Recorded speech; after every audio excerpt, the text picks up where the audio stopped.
Please call the case. Case number SCAP 14873, Mauna Kea, ANAINA Ho, the Board of Land and Natural Resources. Arguing for the appellants, Richard Wordman. Arguing for the state appellees, Board of Land and Natural Resources, Department of Land and Natural Resources, and SUZANNE Case in her official capacity as Chair of the Board of Land and Natural Resources and Director of the Department of Land and Natural Resources, Julie China, Deputy Attorney General. Arguing for Appellee, University of Hawaii at Hilo, J.S. Handelin, Carl Smith Ball, LLP. Also appearing for Appellee, University of Hawaii at Hilo, Ian L. Sanderson and Tim Louis Kwan, Carl Smith Ball, LLP. Argument on the merits. Good morning, aloha everyone, and aloha to our audience and also to our attorneys who are here today. Mr. Werdeman, Mr. Hanlon, and Ms. China, are you all ready to proceed? Yes, sir. All right. My understanding is we'll be going today for approximately an hour and a half. Mr. Werdeman, you'll be going for about 30 minutes and then have reserved 15 minutes for rebuttal, so we'll give you a warning when we get to the 15 minutes. Mr. Hanlon, you'll be going for 30 minutes, so we'll have a warning light come on at 30 minutes, and then we'll go to Ms. China, and she'll get a warning at 43 minutes of the 45 minutes allotted to the appellees. Is that everyone's understanding? Very well. Please proceed, Mr. Werdeman.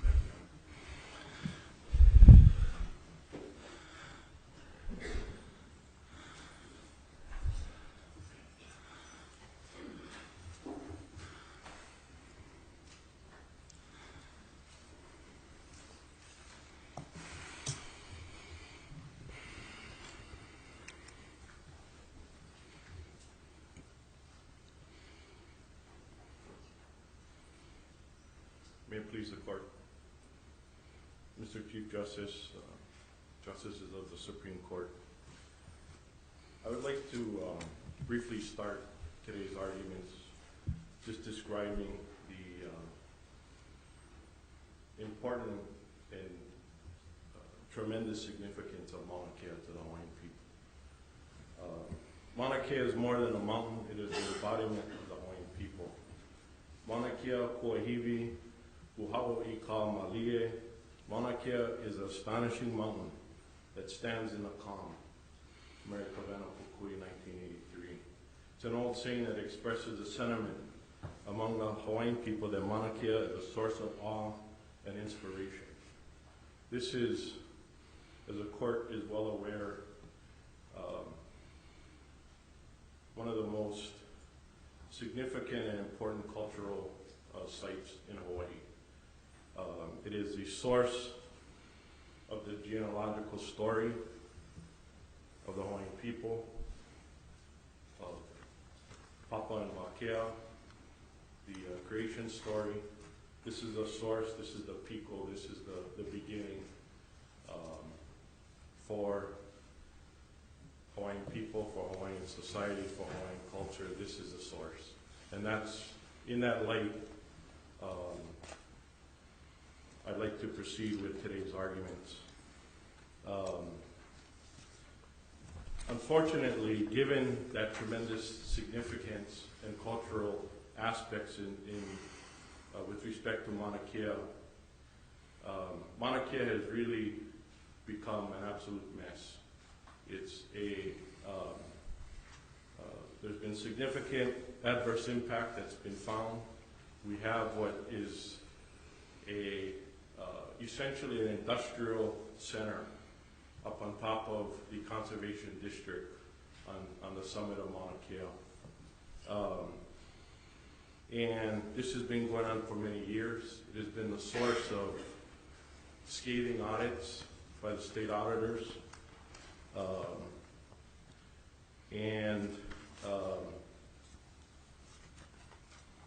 I would submit to the court it is a situation that is out of hand. The governor has, as the court is probably aware, recently spoke about the need for better management on Mauna Kea. He has come out with a variety of points that he needs to be addressed, including needing to be better stewards on the mountain. And in all of this, if I may, just briefly overview the process that this project has gone through. And that has We started off with a comprehensive management plan that excluded coverage of Mauna Kea. We then had and that was in 2009.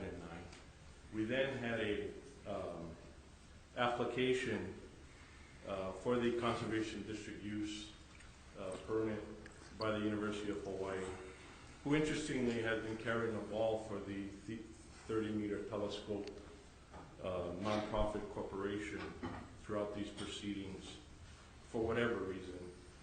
And along with that application that was submitted in September of 2010, there was what was called a management plan, not a comprehensive management plan, that was site-specific to the TMT project, which is on the north ridge of the Mauna Kea, right next to the summit area that's already been overdeveloped with multiple telescopes dating back to the 1960s. And what happened is, subsequent to that application, there was a hearing in which my clients had stated that the Board of Land and Natural Resource can't go forward and grant this application without first holding contested case hearings. And despite those pleads, the Board of Land and Natural Resources granted the application, and then in that same hearing that followed said, well, we're not going to give you your chance for a contested case hearing, after they already ruled, albeit what they called a conditional approval, which was essentially nothing more than saying we're going to stay construction until we hold these contested case hearings. Why would the Board of Land and Natural Resources make a conditional finding to begin with? There's nothing in our rules that allow for it. There's completely arbitrary and capricious. It's really setting a terrible standard for administrative proceedings throughout by setting this trend, it seems, to grant these. We're gonna give you a permit, but we're gonna give the people that come in and ask for contested case hearing their permit. But don't worry about it. We're gonna rest assured we're giving your permit, and we're giving this conditional granting of it. Mr. Wardham, is there anything that prohibited that process from being done in that way? And are there, I believe there's a rule that allows the board to adopt processes that best serve the purpose of the proceedings as long as they're not prohibited. And so my question is there some way in which it's prohibited, and does that rule have any bearing at all in whether this was appropriate or not in your view? Certainly, due process, a meaningful time in a meaningful manner is certainly, and the right to be heard. The right to be heard before a decision is made, before a quote-unquote conditional decision is to be made. That's what's critical here. There was no reason for the board, to grant this conditional permit. It was on the same agenda. Excuse me, is it a conditional permit? The way I read it, it was a permit. It was issued, and it stayed one process, the construction. But the permit was issued.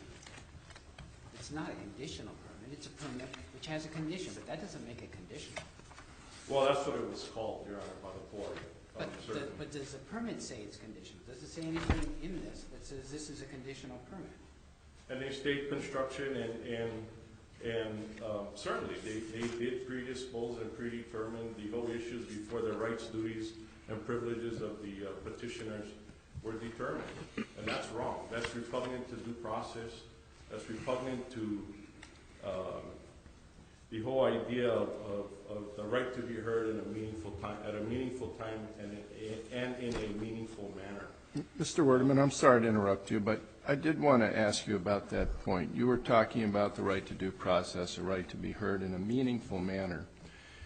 Can you speak a bit about what that means with respect to a contested case hearing? In other words, what sort of rights were you anticipating would apply that would be of significance to your clients in the contested case context? And in that regard, I'm sure you're aware that the position that is taken by the university and the board is that actually you did get a contested case hearing.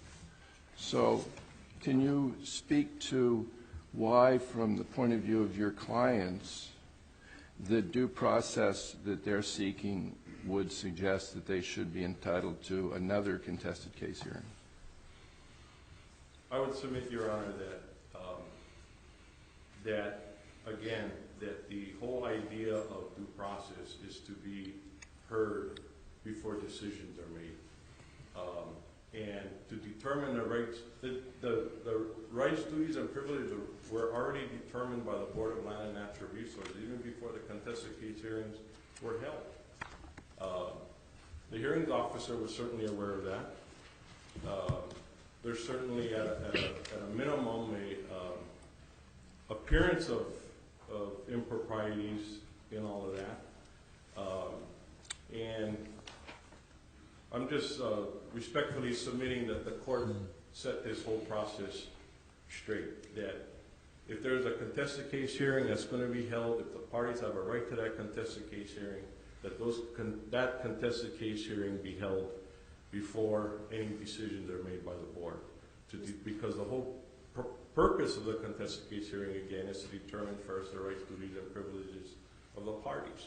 Mr. Werdeman, how do you respond to the Appellees' proposition that the reason the permit was set forth beforehand was to add more of a form to the arguments? In other words, to give you an opportunity to understand what their thoughts were so that you could better your arguments at the contested case hearing? I submit that argument is unfounded. Again, that my clients knew what their cultural practices were. They knew what their arguments were with respect to the significance of the cultural and natural and archaeological sites up on the Mauna.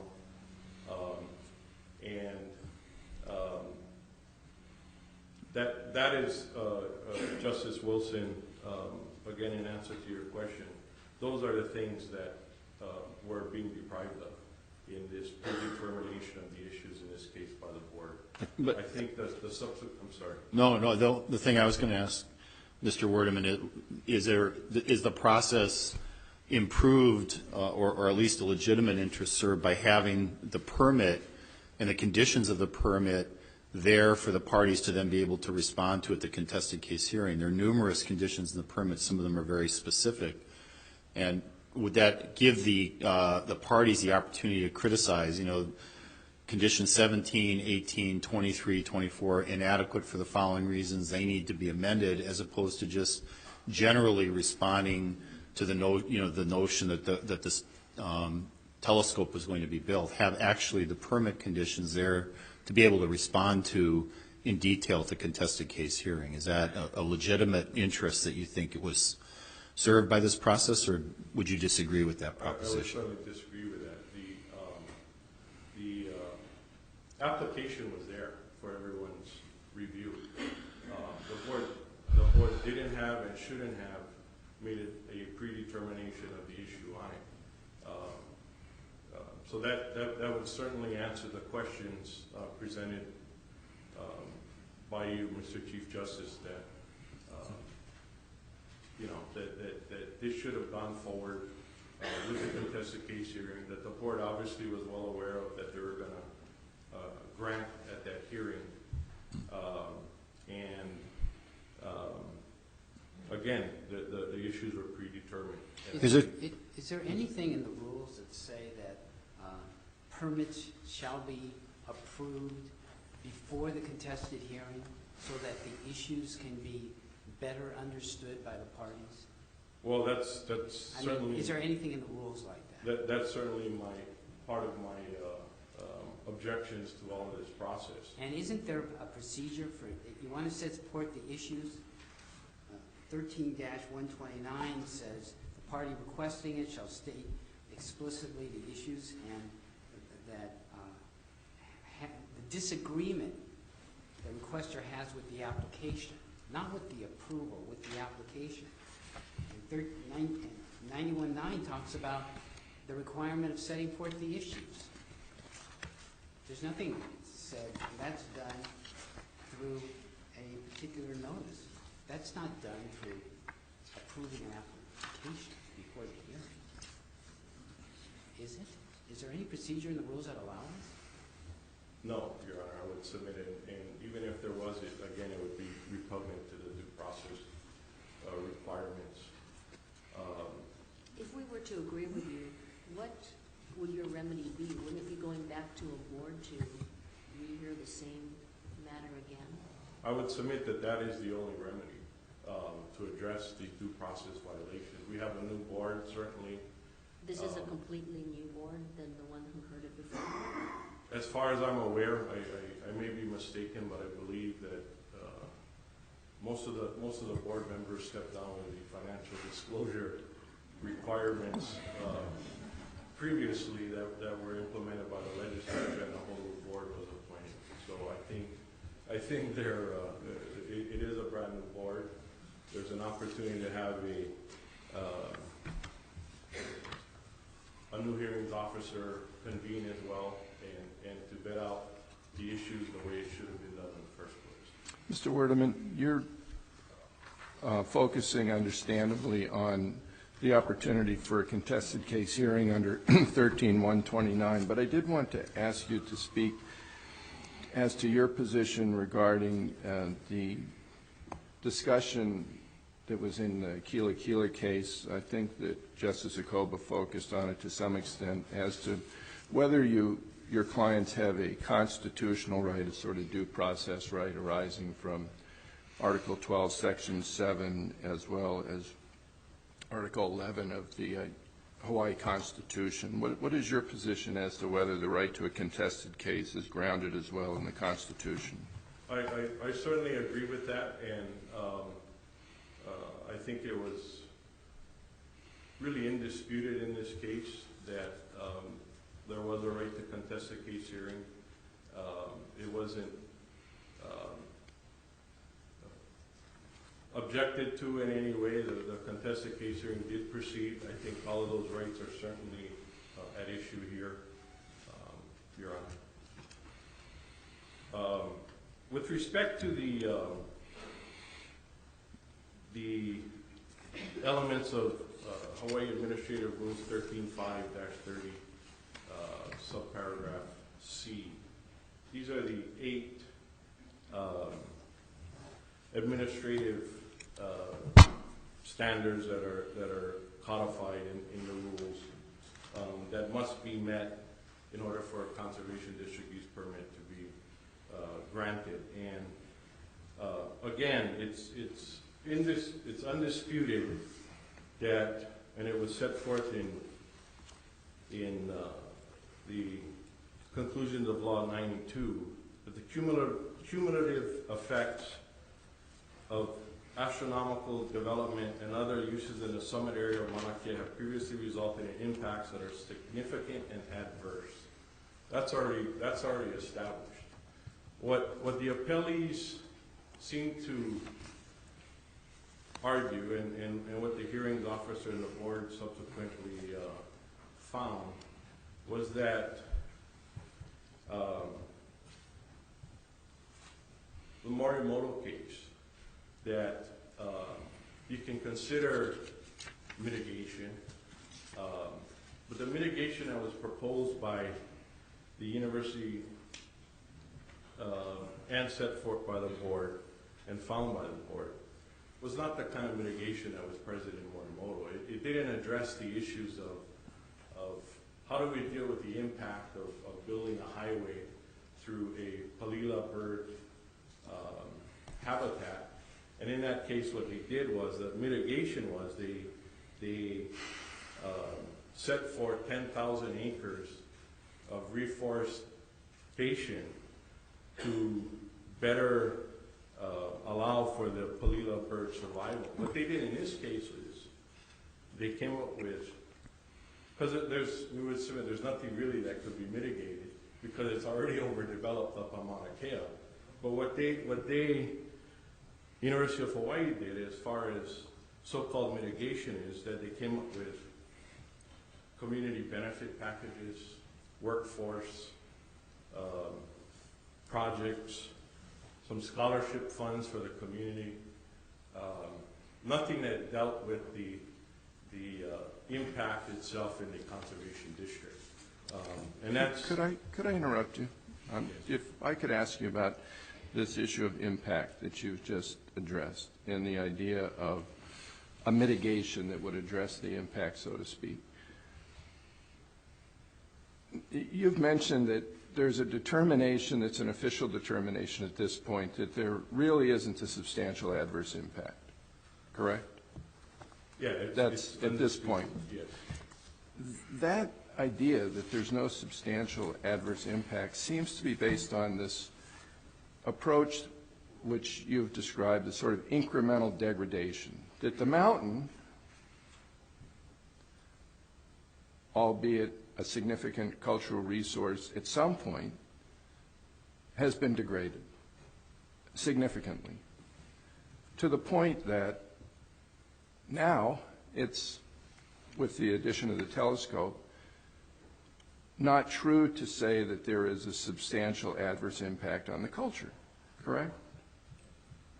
That's the position that's being taken. So if that is the case, Mr. Werdeman, I'm interested in your explanation for how is it that it appears from the testimony of Mr. White and Mr. Hayes, the individuals that put together the conservation use permit, as well as the EIS, the cultural section, their view is that there's been this incremental degradation because of, and there's a list in the cultural section of 21 different actions that have taken place over time, including building telescopes and roads, that according to the testimony of Mr. Hayes anyways, means that the mountain has now been degraded to the point where the addition of a telescope isn't significant. So I wanted to ask you if you could speak to that analysis. Is that the core of the idea that the mountain has been incrementally degraded? The fact that, according to the analysis of Parsons Brinkerhoff in the EIS, that means that there is a substantial adverse impact that is so great that the addition of a telescope won't make any difference?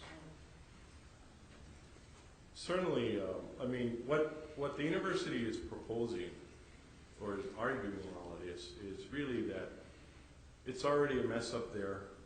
What's a little bit more of a mess? I But mean, how that's do really the how do they argument. come to the specific legal definition that the mess equals such a significant degradation that a telescope doesn't really make a difference at this point? Well, then it needs, as the governor has pointed out, remedial measures need to be taken and started today and years ago.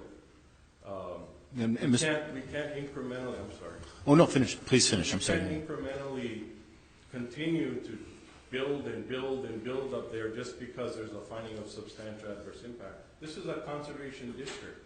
This is not an industrial district. This is a conservation district where preserving natural resources is significant, and that's what the legislature has found. And what the university and what the state administration needs to do is start addressing the problem, not continue to add to it. Mr. Werdeman, in that regard, I noted that the witness who testified for the university regarding, who's the author of the application, Mr. Perry White, testified, was asked this question, how can you say that it's not substantial? And one of the things that he pointed to was that there was an expectation some telescopes would be decommissioned and that there would be a rolling back, and that when one considers that over time some of the telescopes would be decommissioned, we felt that it was on balance not a bad thing. Now my question is there anything in the permit that in any way restricts the number of telescopes that can be built on Mauna Kea in the future, or that contains commitments regarding decommissioning of current telescopes? Well, there's discussion in the finding and an application of putting together a decommissioning plan for TMT. There's really no concrete, legally binding obligations I would submit right now that would require the university as the lessee of the Mauna Kea Science Reserve to be required to do those things that you're talking about. And would those be, in your view, appropriate conditions for a permit? And is the absence of those requirements one of the factors that, in your view, makes this permit improperly granted, or is that not the kind of mitigation that you're seeking in this case? Well, I think it's something that needs to be considered in the balance during a process that's not predetermined. It's certainly, especially when there's significant and adverse impact already up there. The analysis and the management plans that should have been presented and proposed should have addressed those issues. They should have said, you know, we have this situation up there. How do we address it before we start allowing any more telescope development and continue this significant and adverse impact in this conservation district? That wasn't done here. That certainly should have at least been considered and discussed in the process. I wouldn't agree that it would necessarily turn out in the end that would allow for the telescope to be built at that point, but it's certainly something that should have been considered. In your view, in the position of the appellants, what should be done, or are there any combination of conditions that would allow the construction of this telescope, or is it because of the nature of what's already on the mountain, it's precluded as a matter of law in your view? Well, certainly as it stands today, the telescope should not be built or should not be allowed to be built whatsoever. I think it's a very long and involved process to really sit down and analyze at what point this significant and adverse impact becomes less than significant and adverse, and whether the telescope at that point can even be built, again, taking into consideration the cultural, archaeological, natural resources up in this conservation district in Mauna Kea. So your view would be, if there were limits on telescope construction and or requirements regarding decommissioning, that's something that should be in the discussion, but you cannot say that that alone would be enough to make it the impact to the point where you would be able to agree that the test had been met, that there was no substantial impact. I think it certainly should be in the discussion with respect to taking it less than significant and adverse up on Mauna Kea. That needs to be done before any further development can even be considered. And so that is my. Can you clarify something for me? Now, there was a comprehensive management plan which addressed a broader area of the mountain, and then a TMT-specific management plan. Did either of those plans contain binding requirements related to future development of the mountain in terms of additional telescopes or decommissioning? Well, it's certainly, I mean, the so-called comprehensive management plan specifically, and it states in section 2.3, that's at page 21, Record on Appeal 42, that it was not considering the 30-meter telescope in that so-called comprehensive management plan. And so what happened is, subsequent to that, again in 2010, a site-specific plan was submitted But at that time, it wasn't even allowed for under the rules. What the rules allowed for was, or required, was that this comprehensive management plan be put together, and it wasn't done. What interestingly happened, and it's really a commentary on this whole process, is that after it was submitted with along with the Conservation District Use application, and then the hearing in February of 2011 was held. Later that year, the board changes the rules. And they say, oh, you no longer need a comprehensive management plan as long as you have a site-specific management plan. Unless the board finds that a comprehensive management plan is necessary. That's essentially what happened. So this project is being railroaded through. They're predetermining the issues on the granting of the application. They changed the rules to allow it to go forward because obviously the management plan that was submitted with the application was insufficient under the rules.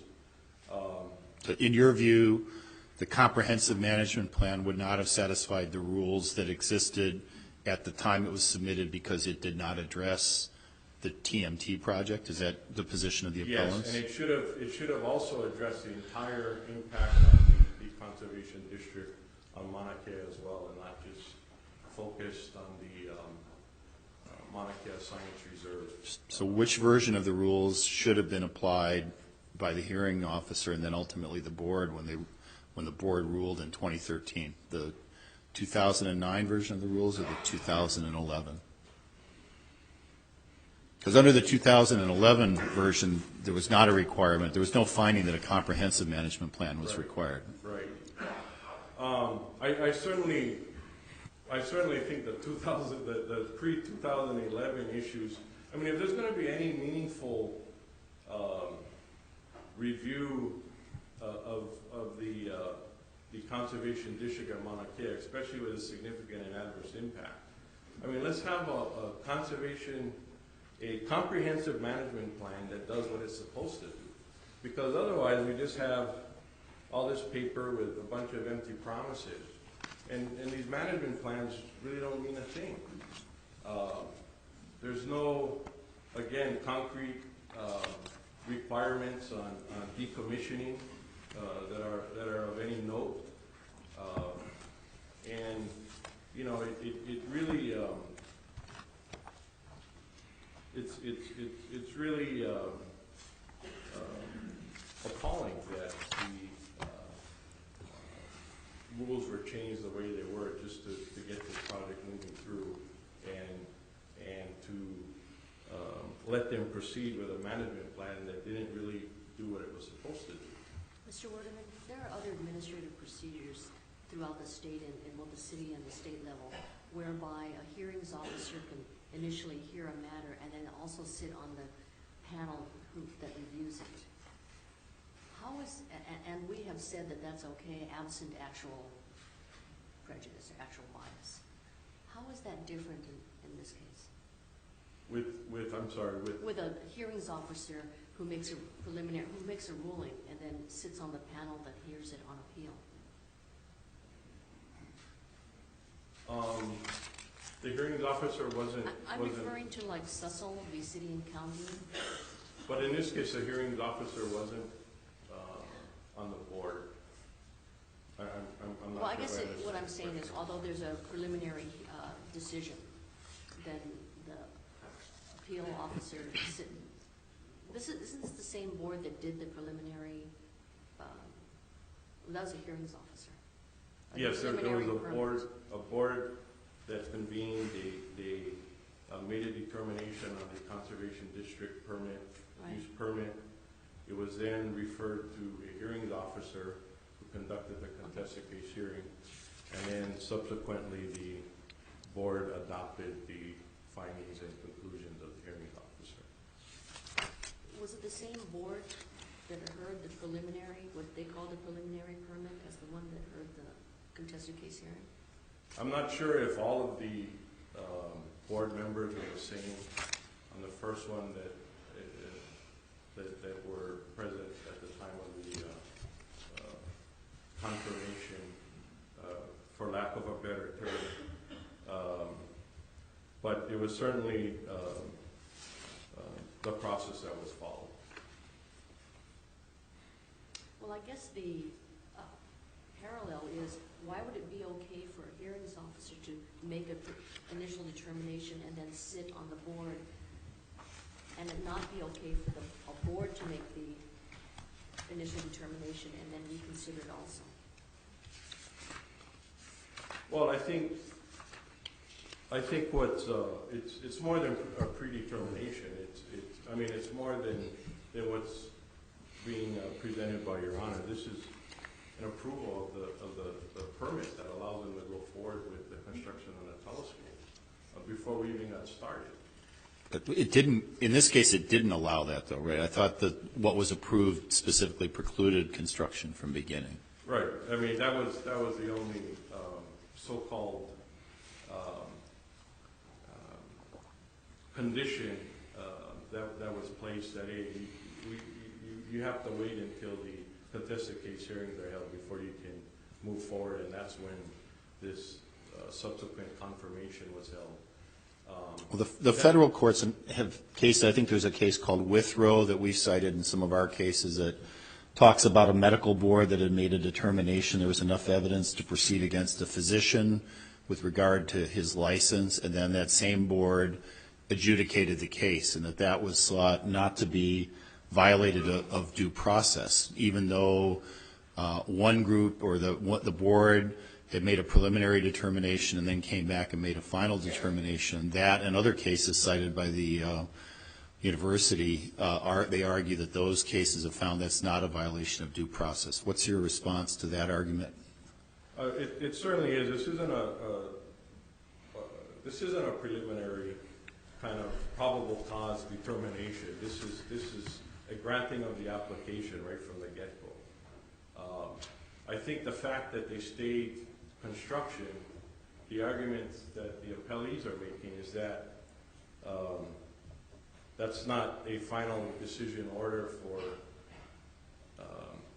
really for purposes, and this was the issue in Kila, or a primary issue in Kila, was that whether it was an appealable ruling at that point. It didn't change the stakes as far as predetermining the issues.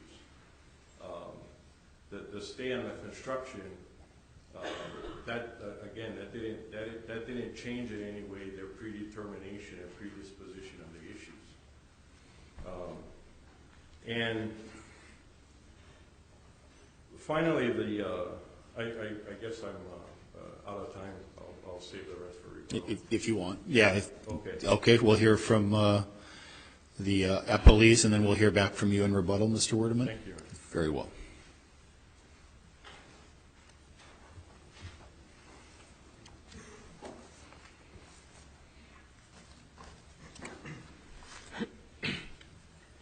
Good morning. Good morning. Chief Justice Reckenwald, Justices of the Court. May it please the Court, Jay Hanlon, on behalf of the University of Hawaii at HILO. Your Honors, I would immediately like to address some of the questioning and the characterization about the relationship between the existing state of the mountain and the summit area of the mountain and this project. I think what the voluminous record that underlies the decision of the Board of Land and Natural Resources in this matter shows is that the ultimate final decision of the Board granting the Conservation District use permit represents the culmination of a process of years of community outreach, of dialogue, of listening, revising, reducing, modifying, mitigating, conditioning to a degree that is unprecedented in the history of astronomy on Mauna Kea.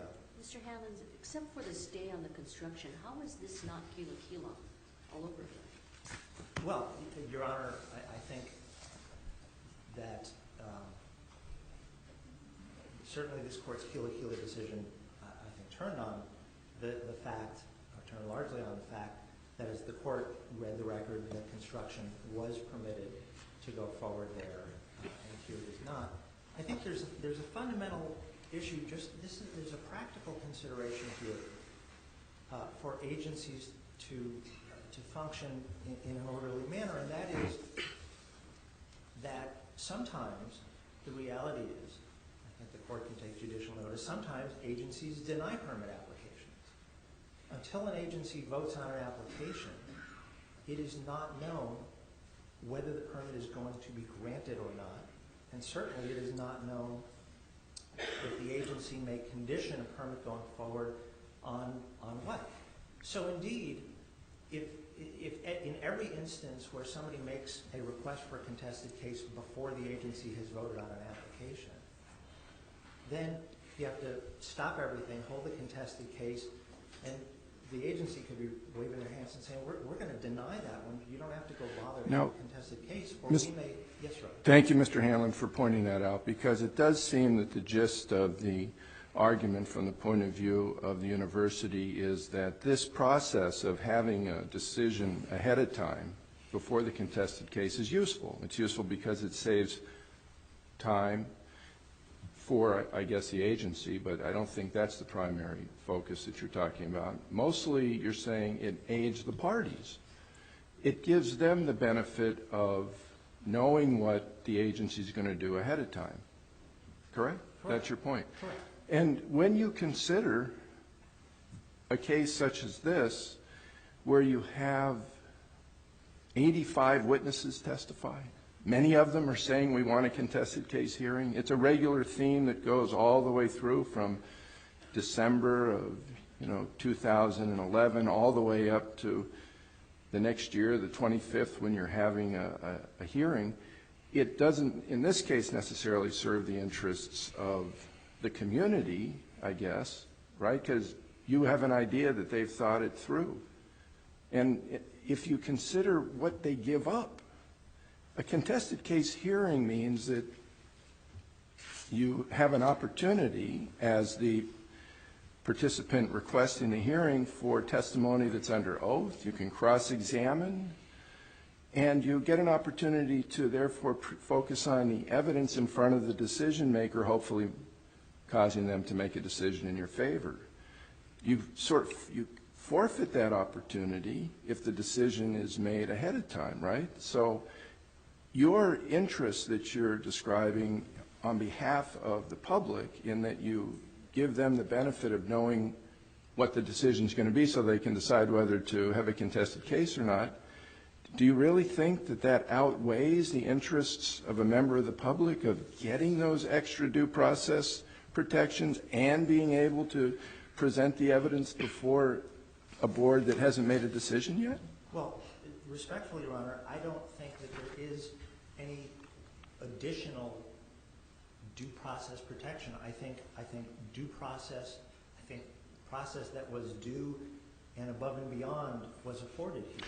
Well, that may be your point of view, but under the law, the difference between the legislative context where you have a public hearing and the quasi-judicial context where the board is sitting in a contested case under the law is considered to provide greater due process protections. That's just the settled law. And indeed, Your Honor, let's remember again, what happened here, it is not simply on February 25, 2011, not simply the addition of the condition of stay in construction pending the outcome of the conclusion of the contested case and the board rendering its final decision. It is the board then immediately on its own motion. Actually, though, the board had written at least one written petition requesting a contested case hearing even before it's ruled on its own motion, correct? Now, in terms of due process, as I think Justice Wilson has pointed out, administrative agencies can have different functions. They're usually creatures of statute, or sometimes by the Constitution will call for an agency. but they're usually creatures of statutes, and their roles and functions are pointed out and governed by law, correct? Yes, sir. And so in this case, the administrative agency was ruling in a quasi-judicial function. In terms of the contested case hearing, it is a quasi-judicial function, not an executive function or a legislative function, which is the rulemaking function of an administrative agency. In terms of a quasi-judicial proceeding, this court has said in Sussel that there are certain fundamentals of just procedure which are the same for every type of tribunal and every type of proceeding. A fair trial in a fair tribunal is a basic requirement of due process. This applies to administrative agencies which adjudicate as well as to courts. The Supreme Court teaches us, and this is the United States Supreme Court, that justice can perform its high function in the best way only if it satisfies the appearance of justice. Justice must not only be done, but manifestly be seen to be done. So, if an administrative agency is dealing in a quasi-judicial function, it's acting in a way in which a court would act. Do you think that due process would allow a court, for example, in a trial, in a situation in which a plaintiff files a lawsuit, for the judge to say, here is my judgment in favor of the plaintiff. We will now have a trial. And if you convince me otherwise, I'll change my mind. Well, Your Honor, let me answer your question in two parts. The first is that I think the question makes a presupposition which I wonder about, and that is, I don't know that an agency's decision of whether and when to hold a contested case is the agency acting in a quasi-judicial function. Certainly, once the agency makes its decision, that is quasi-judicial. But then let me get to the second part of your question. And respectfully, Your Honor, I think courts actually do exactly that all the time, and that is, for example, in the context of a preliminary injunction application. But those, how often do you get a mandatory injunction? I thought that might be your argument. In a preliminary injunction situation, it is a situation which courts are stopping people from taking action, not allowing people to take action. And in terms of the law, contested case is defined under the law, under 91(1) of the Hawaii Revised Statute, as a proceeding in which the legal rights, duties, or privileges of specific parties are required by law to be determined after an opportunity for an agency hearing, not before. Isn't that correct? Yes, Your Honor. But again, first of all, the fact that mandatory injunctions are rare, they do occur. Was this a mandatory injunction setting? No, Your Honor. The question I'm simply trying to say, this is akin, in trying to respond to Justice McKenna's question, simply courts routinely are presented with situations when they are called upon to make a preliminary determination on the merits. I was a trial judge for a long time.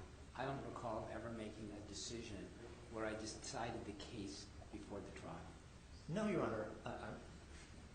And indeed, that didn't happen here.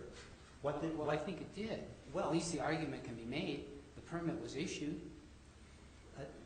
You had a permit that said, essentially, this permit cannot be acted upon. And No, it can only, that's not what it said. And it can only ever be acted upon after a contested case hearing is held, if the university prevails, and then after the BLNR following the contested case, the full contested case hearing that the BLNR itself ordered be held, is resolved in favor, that the BLNR renders a final decision in favor of the application going forward.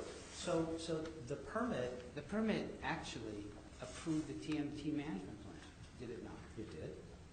And that certainly was a condition. So you only have one condition and this entire permit, that is stayed. And a stay is something completely different than conditioning something. It just means that here's your permit, and you cannot go forward with one specific item. And Mr. Hanlon, I might mention in that regard, if you're responding to your view that this actually is something other than a permit, that the permit, this is the March 3rd, 2011, you could call it a permit, but it's a notice to the University of Hawaii. The provision 10 says the following additional conditions shall be implemented by OMKM and TMT. And then there are, I don't know, 19, 20 different conditions that follow after that. This doesn't include a stay. But the characterization of this as something other than a permit, I think, might be difficult because Mr. Lemo in his submittal recommends approval. Board Member Pacheco recommends a vote, an official vote on the staff recommendation, and they vote in favor of the staff recommendation. Later, after the vote and before the board makes its decision on the contested case hearing, again, Mr. Lemo characterizes it as a final determination. So the idea that this is something other than a permit, I think, would be difficult given the in light of the facts. Your Honor, if I said anything that suggested that I thought it wasn't a permit, then I misspoke or I wasn't clear. It certainly, as it states on its face, it is a permit, but it is a permit on which the applicant could do nothing. Well, he could follow through. The applicant could have followed through on at least condition 10 that has about 20 subparts. There are a number of things that could have done. Ensuring that employees attend mandatory cultural and natural resource training, I suppose they could have pursued that. But there are any number of the provisions that seems to me potentially could have been pursued. They weren't stayed. What I think the record is completely clear, because again, we did go ahead and have a full-blown formal contested case hearing. And the record is clear that nothing with respect to the project actually went forward pending the outcome of the contested case hearing, the resolution, the resubmission back to the Board of Land and Natural Resources, which the board itself in April of 2013 took the view that it was deciding this all over again. Mr. Hanlon, yes, as Mr. Woodward points out, nothing in the rules allows a preliminary decision. So just because it's not disallowed, is that a good enough reason to go ahead and do it? Your Honor, HRS 9114A does contemplate preliminary rulings of the nature that deferral of review pending entry of subsequent final decision would not deprive the appellant of adequate relief. Let's take a look at that provision. What's the title of that provision? You have it in front of you, 9114.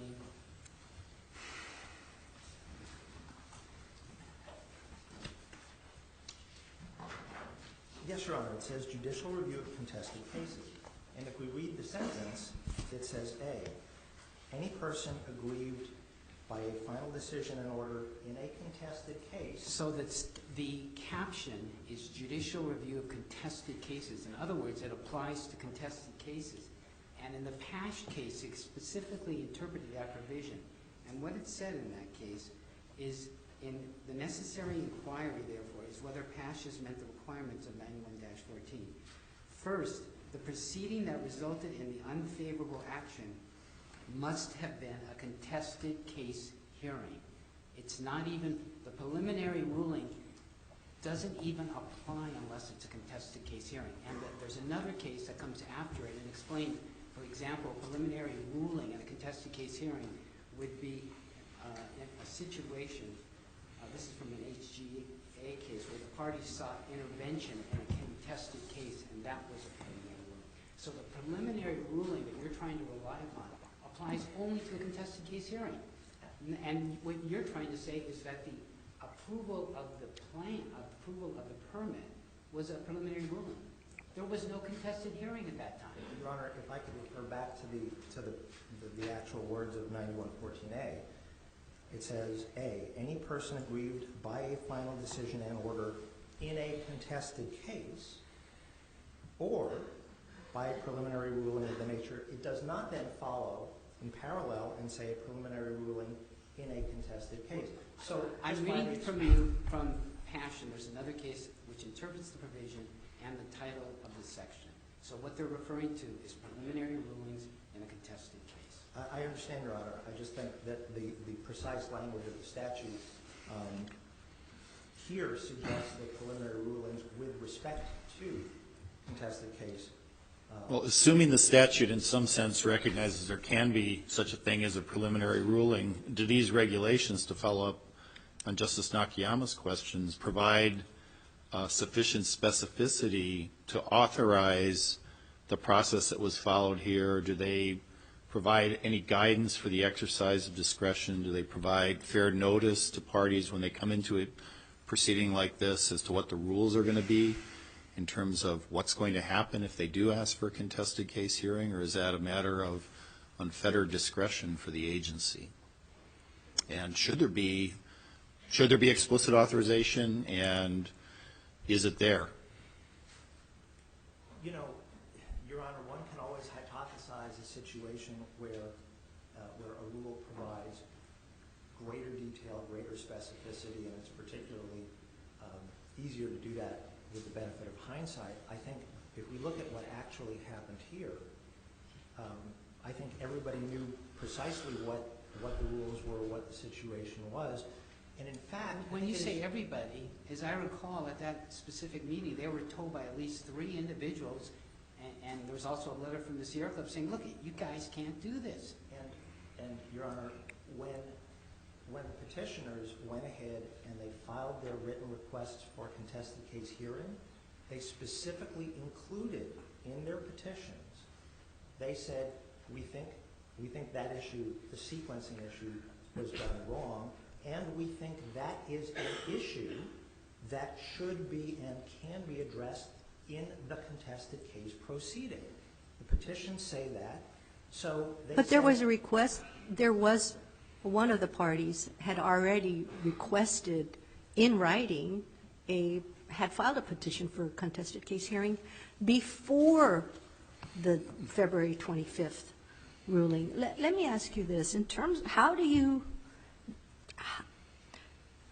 Kila, this court said that a contested case, this was the conclusion, a contested case hearing should have been held as required by law and properly requested by Kila o Haleakala on UH's application prior to BLNR's vote on the application. Isn't that pretty clear?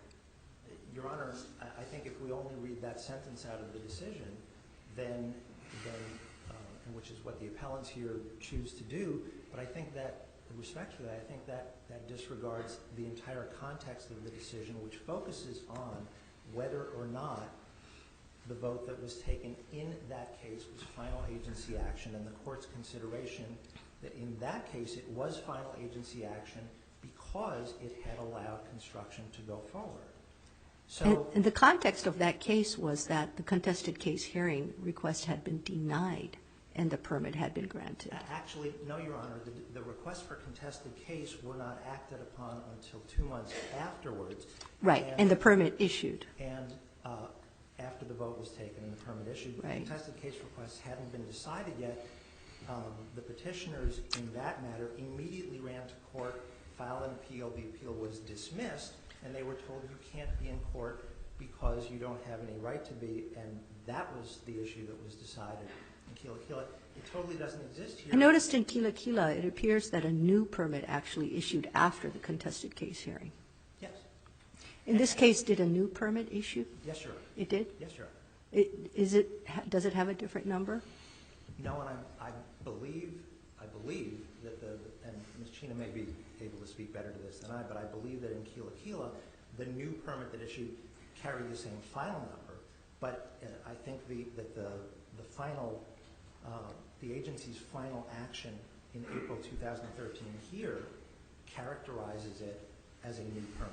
And I think that essentially it's effectively the same thing as happened at Kilo. I guess my question would be, could the board have decided not to vote on the permit and instead just order the contested case hearing under the rules as you understand them? Could the board have done that? Yes. Yes. Okay, and so in your view, it had the discretion to do either? Yes, sure. Okay, and is there anything in the rules that tells the board about how it should exercise that discretion or how we should assess whether that discretion is being used in a way that's appropriate and consistent with the intent of the statute? I don't think the rules speak to it one way or the other, Your Honor. Okay, and should they? Or must they? I don't think they must. Again, here I think the board manifested its sensitivity by immediately saying, and just to address, Justice McKenna has now raised it twice, that before the February 25, 2011 hearing, there was a written request for a contested case. Under DLNR's rules of practice and procedure, to perfect a request for a contested case, there must actually be both an oral and a written request. Really? And, yes.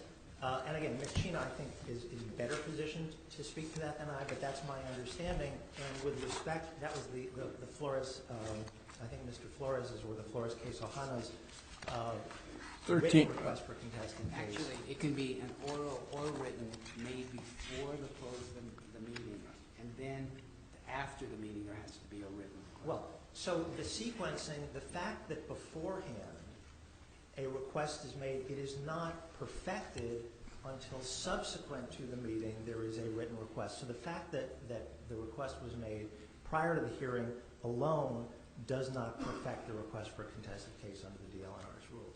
But Chief Justice Reckenwald, going to your question, I think, again, the board here was under no compulsion to, on its own motion, order a contested case. Yes, there had been requests made, but as, in fact, there were some requests that were made that people did not follow through on. The board said, we think this case is of sufficient importance that we are directing that it be held on our own motion no matter what, which my understanding is. Mr. Conlon, under your interpretation of the rules then, unless there is a decision, you said that there has to, in order to perfect the request for a contested case hearing, there must be a, you're shaking your head no. No, again, if I misspoke, I apologize. No, there must be, as Justice Pollack points out, first an oral or written request, Right. followed up after the meeting. After the meeting. After the Okay, meeting. you said decision. Oh. But you just mean, you meant Sorry, meeting. after the meeting. All right. Yes, I apologize. Well, that is an interesting point about whether the request is made at the end of the meeting or before the decision's made, because the rule does provide that the request can be made to the board no later than the close of the board meeting, at which the subject matter of the request is scheduled for board disposition. Now, feel free to add to your explanation as to why the board goes through the procedure of making a decision before following through with a contested case. But my understanding is your position is they do it for the benefit of the party so they can know what's going to happen ahead of time. From that point of view, this rule anticipates the possibility that a party could attend the hearing, let the vote take place, and before the hearing's finished, say that a contested case is being requested. So in that situation, at least, the purpose is accomplished, and it's accomplished in a manner in which the you could say the opponent to the permit is given notice. So it's not as though it's necessary for the land board to make the decision prior to the contested case hearing in order to alert the public as to what it's going to do. In this case, if you talk about the exercise of discretion, though, it's very interesting. I mean, Mr. Ching filed his request nearly a year before the December 25th hearing, and then subsequently there were requests made, and then during the course of the testimony, there was testimony from, and again, this goes, I think, to Justice McKenna's point about the need to have an appearance that's focused in the Sussel case where it says justice must not only be done but must manifestly be seen to be done. You have testimony from Mr. Honoloa Halela, who says it seems like a done deal by the time they got to these hearings. Kealoha Pisiota says if you make your decision before you grant the contested case hearing, it will force us into two courts. We'll go into contested case hearings, but we will also have to address the permit itself. And Marty Townsend specifically says it's a process for you to collect information because in these kinds of cases, we only have 5 minutes to speak. We don't get to cross-examine witnesses. So having had, at that time, 90 witnesses testify, specific requests for contested case hearing, and concerns that, in line with what Justice McKenna is talking about, concerns about the integrity of the process, the only reason the Land Board decided to deny the request of the many individuals requesting contested case hearings before a decision was made, the only reason for them to do that was so that they could explain to the public what their decision was going to be ahead of time? Again, Your Honor, the state may be in a better position to speak to the state, but I do want to add, I believe that the Land Board felt first that they were following Hawaii Administrative Rules Section 13.128B, under which it says the contested case hearing shall be held after any public hearing which by law is required to be held on the same subject matter. I understand that that rule does not address one way or the other about any decision being made at that hearing, but the sequence, the meeting, and then the contested case. Why do you think they were relying on Section 13.128B when they decided to make the vote? I say that doesn't address one way or the other. Well, it does in a sense, because it says the contested case hearing shall be held after any public hearing. The way the board interpreted this, or the way they read it, the contested case hearing shall be held after any public hearing and approval of the application. That's what they did. That's the way folks was read, which of course it doesn't say that. Well, and again, Your Honors, presumably, if the Land Board had voted to deny the permit. Was that a real viable potentiality when there was a lengthy report from the staff recommending? Was that really an issue that they were going to deny it at that point in time? First, I think. And wouldn't the applicant then be able to ask for a contested hearing as well? The applicant could ask. I think what usually happens is applicants go back to the drawing board. But again, I think the Land Board, it's in the record that there was public scoping meetings in HILO and Kona on December 2 and 3, 2010. And at the December 2, 2010 meeting in Kona, in HILO, sorry, there were at that meeting, which Mr. Lemo presided over, there were numerous requests made then for a contested case hearing. So in part, I think the Land Board, and again, Ms. China may speak to this, the Land Board feels like, and I think Justice Wilson pointed out that Mr. Ching had made a request apparently a year in advance.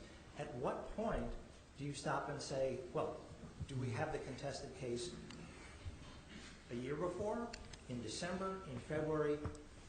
The decision gives a focal point to say, here's when to have it, and here is exactly what the parties can address. Well, there's a focal point that normally happens during the course of a contested case and during the course of a public hearing, as obviously you're pointing out that they're different. But initially, the Land Board holds a public hearing until people are done testifying. And then there's an identifiable endpoint when the hearing's ended. the chairman says the hearing's over. Your Honor, I come back to the fact that after what occurred on February 25, written requests for a contested case are submitted. The written requests say, we object to this sequencing issue, this timing issue, and we want the issue decided in the contested case. There's no guarantee that there'll even be a contested case, correct? The board had ordered it. But before it, as you said, there has to be a written request, and there's a standing hearing, which they had. So if everyone had been denied standing, there would not even have been a contested case hearing. Actually, I believe that the rules provide that the board itself could be a party in a contested case hearing. But the board required them to, if I remember right, it told them they had to submit written submissions, and the hearing officer had a standing hearing to determine who had standing. If I could, Mr. Hanlon, I'd like to get your answer to the question I asked Mr. Werdeman regarding the lack of conditions in the permit regarding construction or limits on construction in the future or decommissioning. Would you agree that there are no binding conditions in that regard in the permit? And if so, why should there be or must there be in order to address the issue of substantial impact? And did the board clearly err in approving the permit without those conditions being there? I would agree, Your Honor, that the conditions in the permit do not address that. Well, it does not say those words in the permit, but the permit does, the conditions of the permit do require that the university comply with all of the requirements of the comprehensive management plan and its subplans, which include the decommissioning plan. The decommissioning subplan. Those are all aspirational. There's no binding commitment in there that says certain telescopes will be decommissioned and no new telescope will be built except in certain circumstances. Is that right? There are recitations in the decommissioning plan that by the end of the lease term, I believe that some number of telescopes would be decommissioned. There's also restrictions on in the decommissioning plan. So those are factual. In fact, the university, part of its argument, I think it was Mr. White, said, you know, there is no, we believe there is an acceptable level of impact because big picture, there are going to be fewer telescopes on the mountain. There's going to be sort of a drawback, sort of a I guess scaling down of what's on the mountain. Do you recall that testimony? Okay. Now, but is that in any way a binding condition of this permit, that there be such a rollback, I think is the word he used? That is not, it is not contained in the permit as a binding condition. Okay. And would the university have any objection to having a commitment like that in the permit? I don't believe so, Your Honor. I just, something that, because really all of our time has been taken up with due process, we haven't gotten to speak, since I've been up here, on the issue, on this issue of existing impacts. And I think... Now, could I, thank you, could I ask your view? I'd asked Mr. Werdeman as well, in terms of existing impacts. Would it be your understanding that the analysis that was developed in the final EIS by Parsons-Brinkerhoff has to do with the idea that there's an incremental degradation of the mountain that's happened to such a degree that there's a substantial adverse impact on the cultural resource as it stands now? Would you agree with that? The EIS says that the existing conditions are the impacts, the existing impacts from historical activity on the mountain. But applying, I think, significant, adverse, and substantial. as it should have, the EIS did apply the standard in 13.530, Section C, and I'm talking about number 4, factor 4, as to whether there's been a substantial adverse impact to existing natural resources. And they looked at it and said the existing natural resources have now gotten to the point where they have a substantial adverse impact on the cultural resources, correct? Your Honor, you may have misspoken. The EIS applied the standards of 11.212. Well, the EIS addresses this particular factor. I mean, I have the EIS here. It says This is 3.16.6. From a cumulative perspective, the impact of past, present, and the project, together with other reasonable foreseeable future actions on cultural resources, is substantial, significant, and adverse. So the language does seem to track the particular statute. But to finish the point, and then it says, having found that there's a substantial, significant, and adverse impact on the cultural resource, it says, in general, the project will add a limited increment to the level of cumulative impact, but will not tip the balance. That's what I was going to try to get your thoughts on. Will not tip the balance of any specific cumulative impact from a less than significant level to a significant level. So my question was, how did they calculate this tipping on the balance? It's a little unclear to me. Well, Your Honor, first, I think there's a material difference between the EIS standards, which are in 11212, which expressly require the analysis and the disclosure of cumulative impact, versus the express language of the 8 criterion, specifically the 4th criterion, 13530C4. 13530C4 says the proposed land use, not things that have happened before plus the proposed land use, will not cause substantial adverse impact to existing natural resources, not to natural resources as at some past pristine point in history may have existed, to existing natural resources within the surrounding area, community, or region. Well, I think we're saying essentially the same thing, because if you look at the Land Board's decision, it relies on this incremental degradation analysis to say that the mountain was so degraded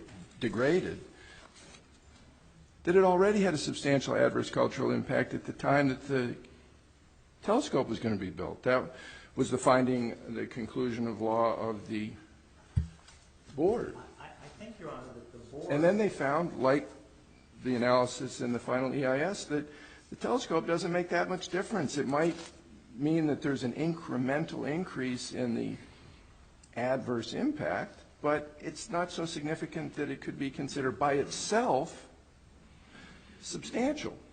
I think that was the analysis. Yes, Correct me if I'm wrong. I think the reason that the board got there was because it looked at the very, very, very extensive mitigation measures that had been undertaken here, starting with the location of the project. Again, this is a project that went through, the design of the project has gone through enormous modification, reduction. Oh, I don't disagree that mitigation became important. I'm just interested in your thoughts about the underlying analysis, that the incremental degradation was so great that a telescope wouldn't make a difference. But I don't think that the board said that any telescope would have made no difference. I think that it said that this telescope, well, I think the fact that the board... and I agree with you. They were focusing on TMT. They were focusing on the site and making observations such as the fact that the telescope couldn't be seen from Pu'ulilihoi, it couldn't be seen from the summit, it couldn't be seen from Lake Waiau. Also, there was an explanation that there wasn't that much historical significance to the area where the telescope is. But in that regard, I don't know if you've seen this interesting exhibit that was to the management plan, but figure 5.1 has identified the historic properties that are within the management area, which is quite a large area, and obviously includes the Mauna Kea Science Reserve. But even within the Mauna Kea Science Reserve, there are hundreds of historic properties, which apparently were not considered to be significant historic properties, but nonetheless, the idea that you have this sort of open space that doesn't have any significance is interesting. You've got an 11,000 plus acre Mauna Kea Science Reserve. In that 11,000 plus acres, you've got 263 identified historical properties. You've got a 525 acre astronomy precinct Within the astronomy precinct, I think you've got 7 or 8 or 9 historic properties. Within the project area, you have the nearest historic site. But we're sort of saying the same thing. When you look at it, it depends on what perspective you want to take. You can narrow it to just the science reserve. You can look at the mountain as a whole. But the choice of Parsons-Brinkerhoff was to look at it in a certain way that developed the theory of, in their view, in accordance with the law, but developed the theory of this incremental degradation. But it all comes from, I think, where they focus on the mountain. That's sort of the basis of it. And it is a point that you make in your amicus that this is a very limited area. It's 1.2% of the Mauna Kea Science Reserve, 11,288 acres. 5 acres of it is only 1.2%. So, again, you could look at it that way. I would not say that the UH is taking the position that just because it's 5 acres, 1.2% of 11,000 acres, it's insignificant in terms of just the actual size. But that does get a lot of emphasis in your brief. So maybe you can talk about that. What difference does it make that this telescope is in such a small area of the mountain? Well, and indeed, Your Honor, and I think that the approach that was taken, the analysis of the impacts, was largely driven by the words of the 8 criteria. So if you look, for example, I think it's I believe the 5th criterion that specifically directs that you look at the compatibility of the project with the locality and surrounding areas appropriate to the physical conditions and capabilities of the specific parcel or parcel. But I mean, it is interesting. You know, you look at Section 4. It says within the surrounding area, community, or region. So Parsons-Brinkerhoff decided to look at a certain area. And then they, I guess, developed the incremental degradation concept from there. And I agree. It's kind of a broad notion. What is the surrounding area, the existing natural resource within the surrounding area, community, or region?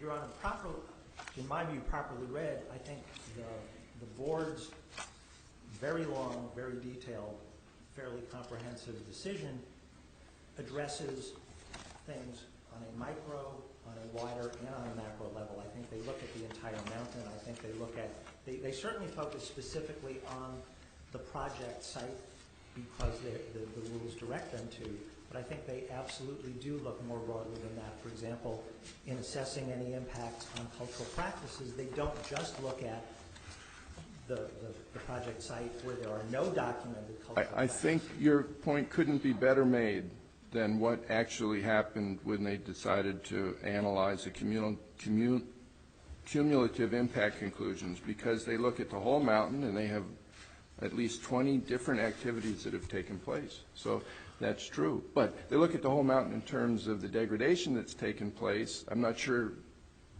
how much they focus on other issues that might have to do with cultural activity. It's pretty clear, though, that their definition of cultural activity is that there's a limited amount of cultural activity that would suggest that the degradation that's taken place culturally is not that significant if you add the telescope.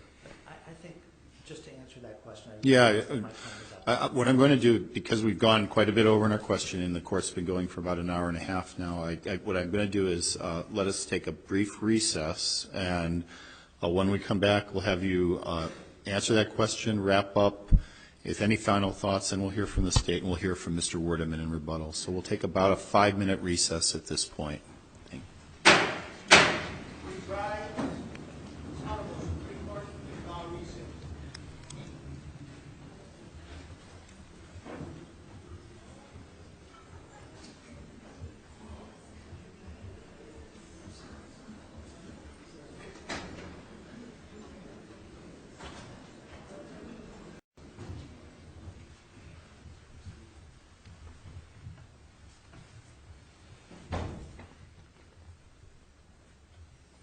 Honorable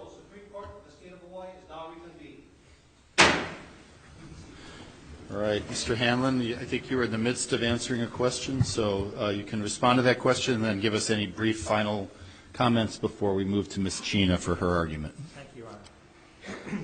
Yes, Justice Wilson, I wanted to note that the assessment of cultural impact here, of impact on cultural practices, was in no way dependent upon the existence of pre-existing impacts on the mountain, because if there's a determination that there are no cultural practices in the project areas, the state of things elsewhere on the mountain, frankly, just doesn't come into play. So I just wanted to respond to that. And then, Your Honors, to wrap up, three very short points.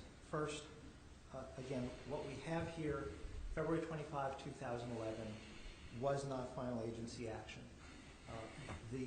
The board told us it was not final agency action. They said that in February 2011. They said that in April 2013, when, after the contested case hearing, they issued a new conservation district use permit, which imposed new conditions that were not present in the earlier permit.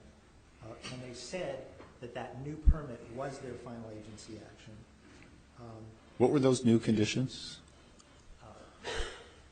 Your Honor, respectfully, okay. I cannot tell you.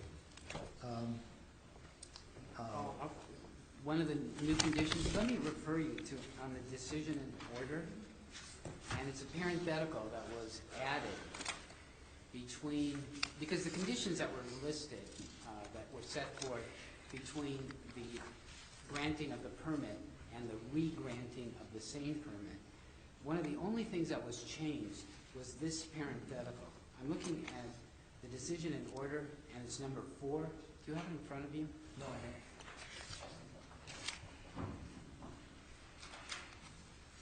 It's on page 122, but I'm not sure if your numbering is the same as mine. This is a provision that talks about work or construction to be done. And work or construction is required to be done within 2 years. And this parenthetical was added to that initial condition. And this is what it said in the parenthetical.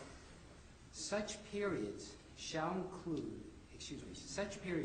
exclude any time when final approval and implementation of the CDUP is stayed.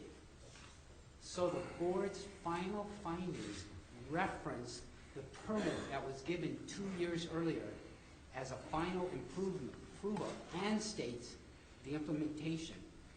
And not only that, there would be no necessity of even having to exclude that period if somehow that initial approval wasn't valid. That's why they had to put in this additional stay. So even the reference is to a final approval. Actually, again, Your Honor, and it's cited in our briefs that the board's final decision in order expressly recites, I believe in more than one place, that this is its final agency action.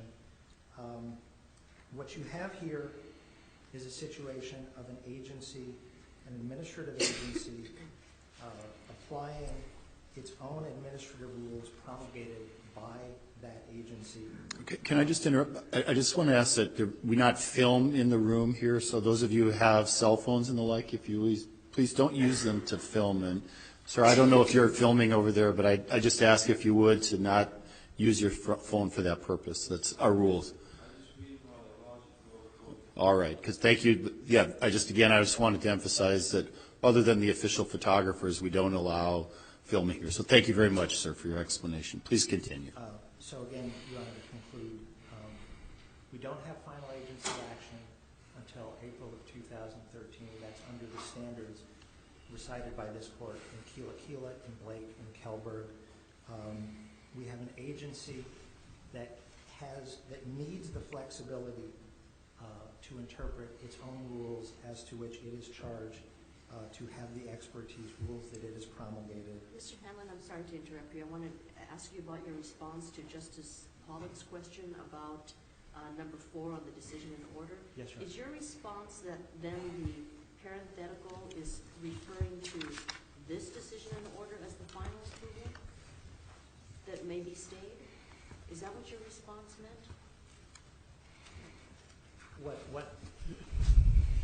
What I meant to say, I do know that within this document recites somewhat expressly, this is the agency's final agency action.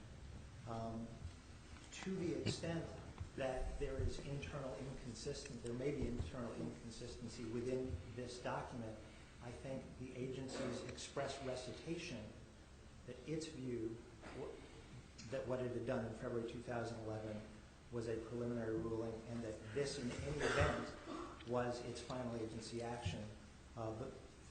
Whatever the Latin phrase is, the more specific governs. This is pretty specific within their final decision and order, and it's excluding a time period that it wouldn't even have to exclude unless there was something, a valid document that they were trying to provide an exception to. And Mr. Hanlon, if you do compare the permit of March 11th to the decision and order, it's quite similar. So the notion that there was a change in the decision would be difficult given the similarity of the two. Well, again, Your Honor, you have, and I apologize, I do believe that it is cited in our brief, the specific place in here where this recites. In the agency's view, this is its final agency action.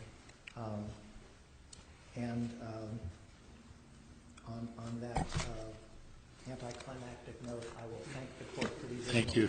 Thank you for your argument, Mr. Hanlon. Now we'll hear from Ms. China, and since we went over on the time for Mr. Hanlon, we'll give you your the 10 minutes that we had allotted to you, Ms. China.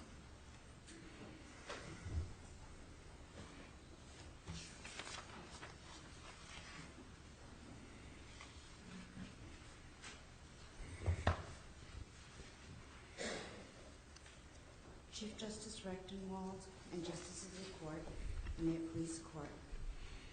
Today, and for decades prior to today, Native Hawaiian cultural practices, nature, recreation, and astronomy have all coexisted on Mauna Kea.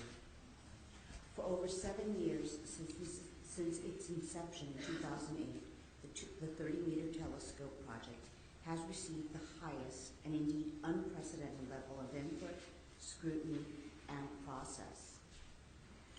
All constituencies, including cultural practitioners and environmentalists, have had their views solicited, considered, and incorporated in planning meetings, consultations, public hearings, land board meetings, and in the contested case hearing. As a result, in order for this telescope to see the light of day, or more specifically, the stars at night, the university will have to comply with the terms of the Conservation District Use Permit, the TMT Management Plan, the Comprehensive Management Plan, the Cultural Resources Management Plan, the Public Access Plan, the Natural Resources Management Plan, and the Decommissioning Plan. I'm sorry. Well, I was going to ask if you would, as counsel on behalf of the board, address the question of the authority of the board to proceed as it did in this matter, issuing the permit before the contested case hearing. Is that authorized explicitly under the rules? Does it need to be authorized explicitly under the rules? Why is that an acceptable practice, and how does it comport with due process? Generally, at board meetings, because the rule 13.129 requires both an oral or written request followed after and it's required during the meeting in which the board is supposed to make its decision. That's what the rule says. And then it's supposed to be followed up within 10 days with a written petition. And so because of that, in general, I would say 95% of the cases, even possibly more times, we don't get even an oral request until after the board rules. because they can take the opportunity to make that request until the end of that particular meeting. Also, Are you saying then that a request after the decision is still considered, even though the rules require an oral or written request before the end of the meeting at which the matter is scheduled for decision? it's required before the end of that particular board meeting. Right. It is not required before the end of the particular matter that is up for board consideration. So in a lot of situations, for example, if you have a penalty, the person who is facing a fine will wait until after the board says, okay, we're gonna fine you X, and then before the end of that meeting, they'll say, well, I want a contested case hearing, and then the chair will usually remind that person, be sure to follow up with a written petition. So that is a situation in which the board is exercising its executive function and then switches to its judicial function with an investigative power, and then to go ahead. So are you saying that at that time then, in those situations, the board actually says, okay, here is the document, here is our charge instituting the fine, and now we'll have a contested case hearing? Yes, that is correct. Okay.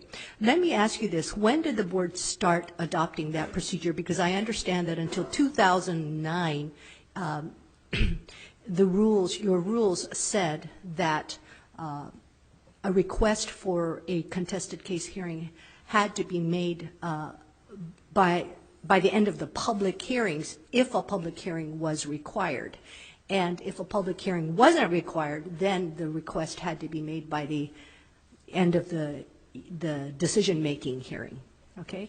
So before 2009, I'm assuming people made requests during or by the time of the public hearing. So when did the board start this procedure that we're going to go ahead and make a decision and then have a contested case hearing? I believe that for the time that I have been advising the Board of Land and Natural Resources, they have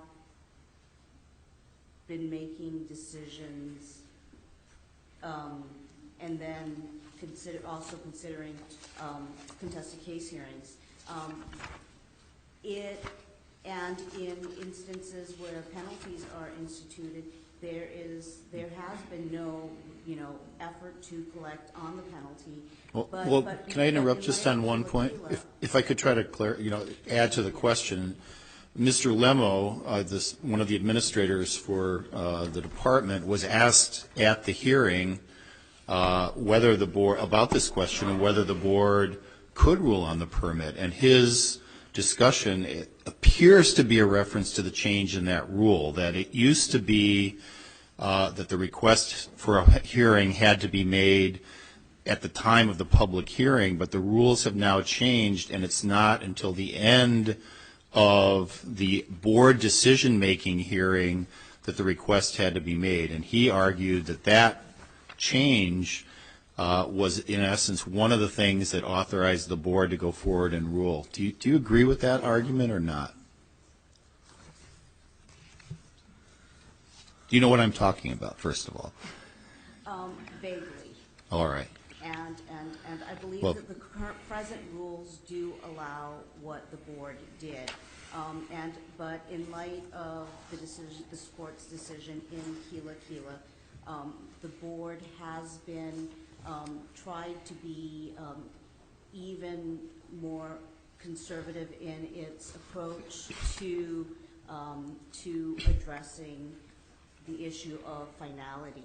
And in this particular situation, it was never the intent of the board to have a final decision whereby UH could go and build their telescope.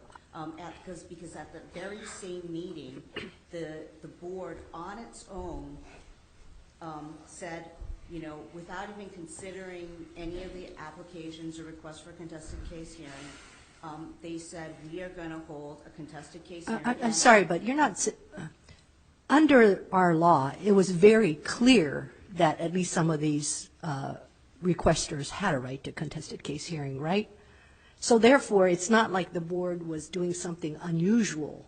And in fact, there was at least one written request already for a contested case hearing, correct? That is correct. However, well, but there was no, there was really no, what is it called?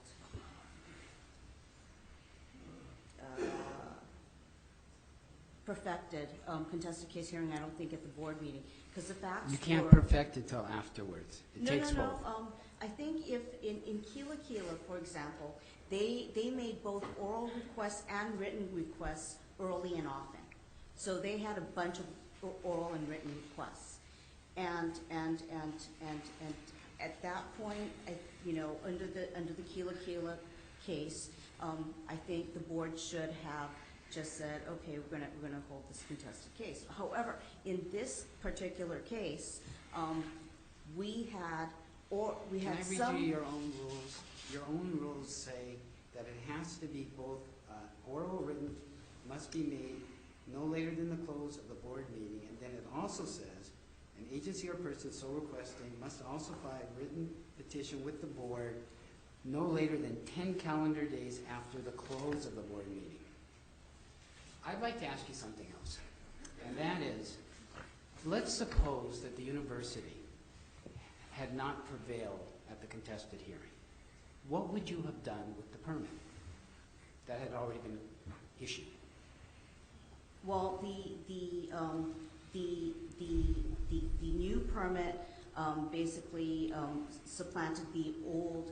I'm asking. And if they did not,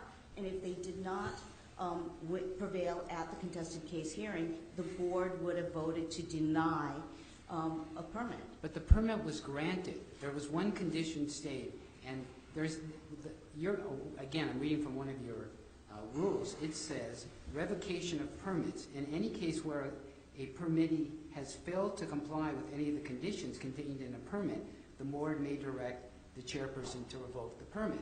That hadn't occurred, because even if the stay was in effect, they hadn't failed to comply. So you couldn't revoke a permit under that provision. And I'm quoting from Justice Nakayama's majority opinion in Kila Kila. Furthermore, as KOH argued, and I'm quoting, nothing in BLNR's rules would allow it to first grant a conservation district use permit, second, conduct a formal contested hearing, and then revoke the conservation district use permit. And then Justice Koba in the minority says the same thing. As KOH argued, there's nothing in the rules that would provide for revocation of the permit in the event that KOH prevailed at the contested case hearing. In fact, I think the only way you can revoke it is if you go to court. And then I was trying to think through this, that you would go to court and say, Judge, would you please revoke the permit that we just issued because we improperly issued it? I think that the board did have the power and authority to revoke the permit. But more importantly, I think Can that. you point to a provision? We actually have cases. Some of them 40 or 50 years old, the Yamada case, which actually talks about this. And when the board looked at the permit, it was looking at it with new eyes. It's as if when a court has a trial, they look at the facts with new eyes, even if they have previously ruled on a motion for summary judgment or anything else. Also, there is a specific provision for reconsideration, which I think you're talking about. This wasn't for reconsideration. This was a revocation that you're arguing that you had the right, because that permit was already issued. No, the permit was not issued. This was a preliminary consideration of the permit. And I think that if this was a final determination of the permit, then at that point in time, petitioners had a right to appeal. That time for appeal expired long ago. So they had 30 days after that. If they considered that the decision, that point, they should have appealed 30 days. 30 days within the 2011 decision. And also, the remedy that was granted in Kila was only affected the first initial board decision, the 2010 decision of the board to grant the CDUP without any stay. The 2012 CDUP that was granted post contested case hearing in Kila still went on. The court did not touch that, and in fact, it went through the appellate process, and it is pending a decision before this very court. So even if the board was wrong, I believe that the remedy only affects the 2011 decision. It should not affect the process after the contested case hearing and the board's decision following that hearing. Putting aside the violation types of contested case hearing based on a violation, I actually looked at the rules and I don't see a process that seems to say that you can have the violation issue and then have a contested case hearing. But in any event, putting aside those types of cases, which I think are a little bit different from this case, because in those situations, the BLNR has the investigative and executive power and then switches to a quasi-judicial role. I couldn't find any reported cases in which this process had been followed, where the board actually issued a permit and then had a contested case hearing.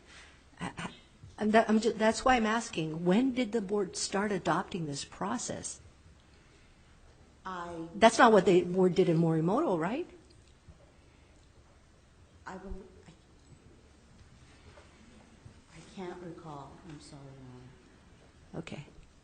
But why, in this case, why have a vote before the contested case? Because, as Mr. Hanlon's pointed out, I mean, it appeared as though clearly you had perfected requests for a contested case hearing, and it was clear that the parties also didn't want the decision made before a contested case hearing. Was it because then of the actual practice of doing it? Because it doesn't sound like it's that often where you have a request for a contested case hearing before the decision making on the public hearing.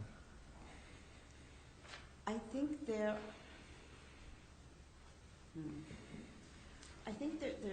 are two issues here. First, we do not agree that the requests were perfected.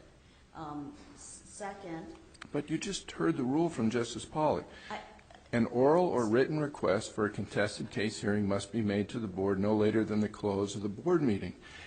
These requests have been made for almost a year, over and over again. So we had oral requests made at the meeting from petitioners, and then we had one written request, and then then the petitioners were told to follow up with written petitions. But Ms. China, does it matter if the permit that was issued already says that hadn't the board on its own accord decided to conduct a contested case hearing anyway? Absolutely. So then if they were going to do a contested case hearing anyway, why issue? And I know you say that it was their intent that it be preliminary, but it doesn't say anywhere on the permit that it's preliminary. You know, and this is just a matter of timing.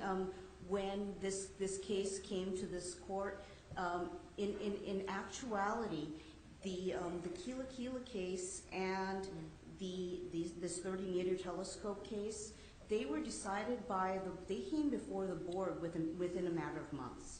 They're up before this court, separated by 2 years. But at the time, initially, the Kila case did not stay or halt construction in any way, and so the court said because we were allowed to build, it's a final decision.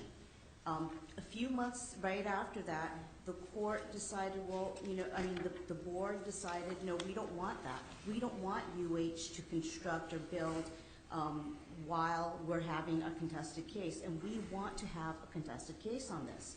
And so because of that, they did make a preliminary decision, but they included the requirement that nothing happen. And indeed, UH did not proceed during the pendency of the contested case hearing. They've been consulting with DLNR, with OCCL, and they did not proceed. In terms of the BLNR then, in terms of the dictates of due process and the importance of the appearance of justice and the appearance of fairness, does the BLNR believe that adopting these types of procedures satisfy those concerns?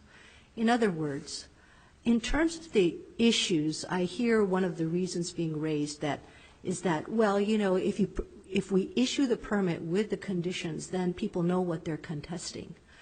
But if you look at, in a case like this, the staff officer's report has almost all of the recommendations as to what the conditions should be. So the people, the contested case hearing could address the staff officer's report, not an actual permit. And in terms of a hearing officer who is appointed, and I assume paid by the BLNR to conduct these hearings, how is this court also has the power to adopt special masters or hearing officers.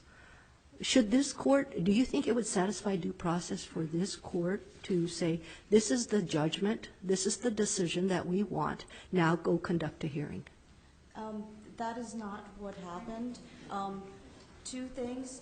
The first is that generally in the staff recommendation to the board and the staff submittal, the conditions that are included in the recommendations are straight out of the rules. The rules say you have to have all of these conditions, and there's like 20-something conditions, and that's what's usually included in the staff recommendation. The second thing is there was a lot of other conditions that had nothing to do with the rules, all this education and well, that had come out the $1 million of the public outreach, and that was what the university had told OCCL and DLNR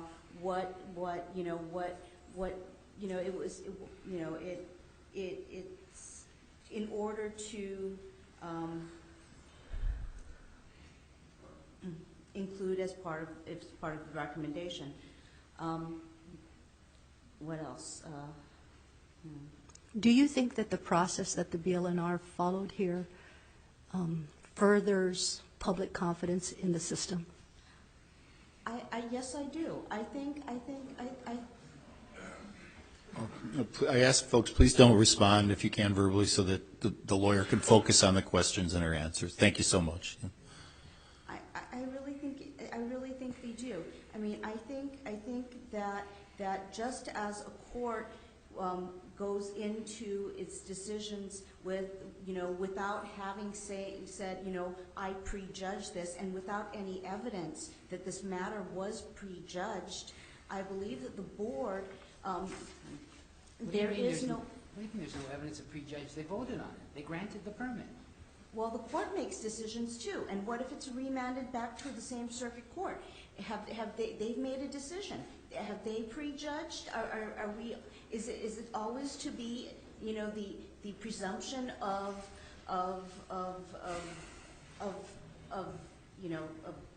not being fair just because you looked at it earlier? And in fact, when the board looked at it in the first place, they were not acting as a tribunal. They were acting as the landlord. And then when it came back to them, they were acting as the tribunal.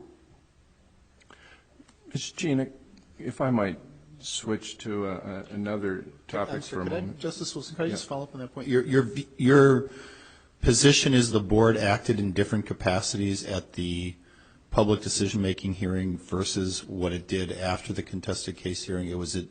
And if so, could you cite us to where in the rules that is reflected? Well, in the rules, once the board decided, okay, when the board has a board meeting, they have to act under Chapter 92, the Sunshine Law. And everything, and all their decisions and everything they do is a matter of, they make all of the decisions, they talk, everything's on the record. I mean, you know, everything's out in the open.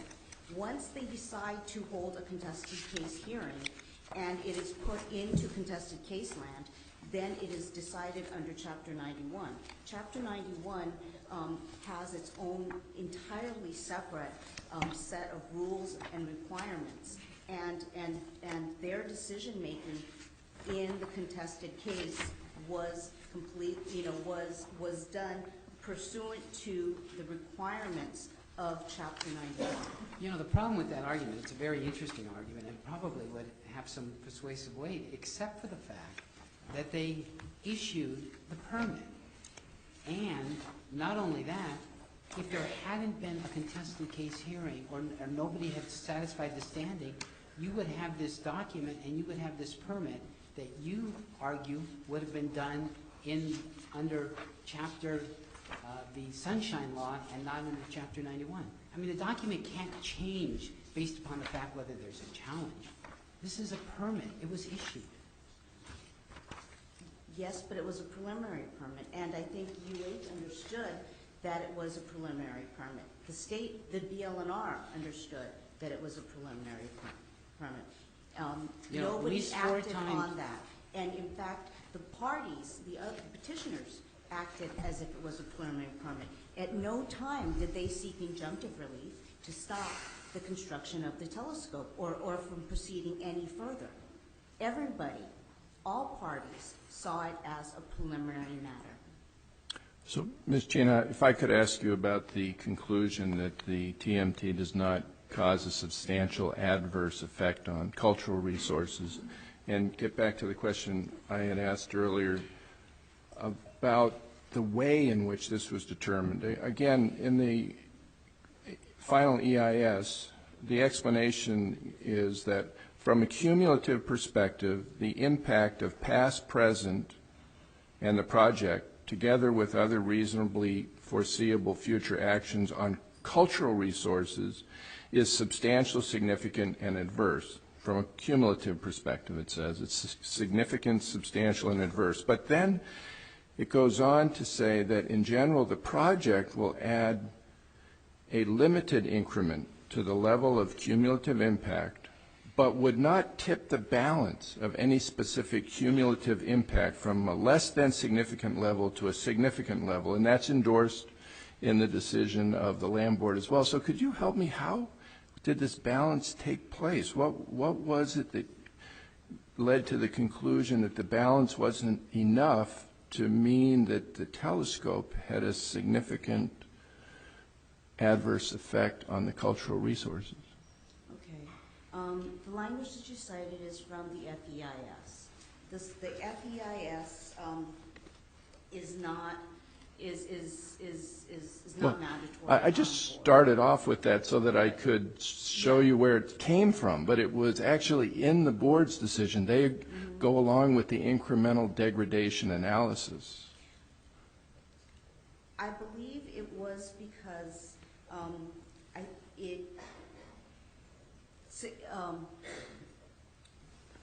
let's see.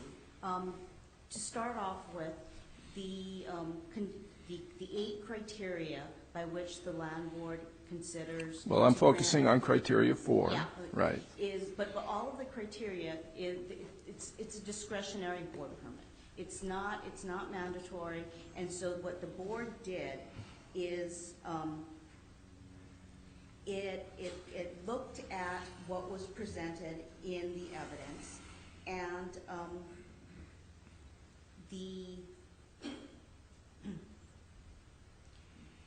let's see. Significantly, it seemed they recognized, after looking at the FEIS as well as all of the other documents, that that are listed that they reviewed. They found that significantly having 13 telescopes would not be substantially different from having 12 on the mountain. And I think the board's finding that this impact made it less than substantial is not clearly erroneous. They actually looked at having another telescope on that mountain, and they considered the weight of that. Well, any further questions from the court? All right, Ms. Jean, anything else to wrap up, or is that it? No, thank you. Thank you very much. Thank you for giving me the additional time. Thank you very much. Now we'll hear from Mr. Werdeman in rebuttal. Mr. Werdeman, may I ask you a question? Yes. Ms. China has represented that 95% of cases, a request for a contested case hearing isn't made until after a decision. In those cases, and when a contested case hearing is then held, how does that impact your due process argument? Well, practice doesn't dictate our constitutional protections. Due process trumps any administrative rule, certainly. I don't know all of the circumstances under which such determinations are made in these other cases, but in this one, suppose there is a case where a request for a contested case hearing was not made until after the decision. How does that impact? well, that's not the case here, though, Your Honor. I understand. It was not only was there a request, but we had during the public hearing process, we had at least 3 petitioners saying, "Stop! You can't do this." Well, how does Mr. Hanlon's argument about the necessity to perfect the request impact your due process argument? They made all of the oral written requests that they could possibly make consistent with the rules.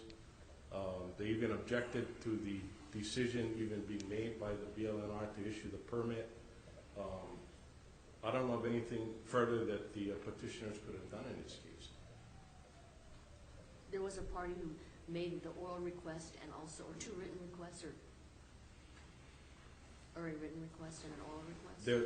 There was a variety of, some of the petitioners were actually present and some weren't.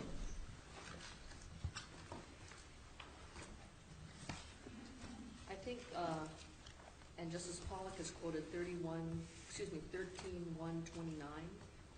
An oral or written request for a contested case hearing must be made to the board.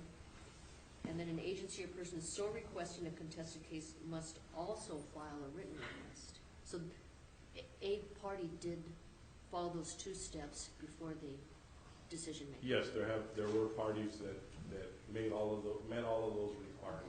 Had they actually paid the $100? I understand there's a $100 fee for every person that wishes to perfect a request for a contested case hearing. That's a substantial sum. And I'm just wondering, are you saying that along with the original written petition that $100 fee was paid? I'm assuming so, but I can't say 100%. I'm assuming they met all the requirements. It was never made an issue in any of the findings that all of the requirements to make the appropriate requests are made. If I may, just briefly with Justice Wilson's questions regarding the incremental impact. Chapter 183C1 and the findings and purpose for Conservation District.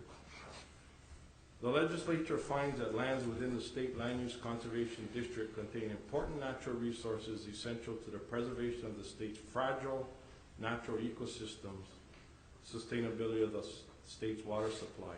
It is therefore the intent of the legislature to conserve, protect, preserve the important natural resources of the state throughout appropriate management and used to promote their long-term sustainability and the public health, safety, and welfare.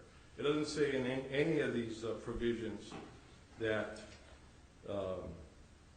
once we passed substantial and adverse impact, it's okay at that point. I mean, it's obviously the whole intent of the Conservation District are these things that I just read. And in fact, what's happening in this proposed project is they're actually extending the footprint now of all of the telescopes that are there to an area on the north plain, just below the summit, which is extending it now further and further up on the mountain and away from the summit. So it certainly, there were substantial testimony about view planes.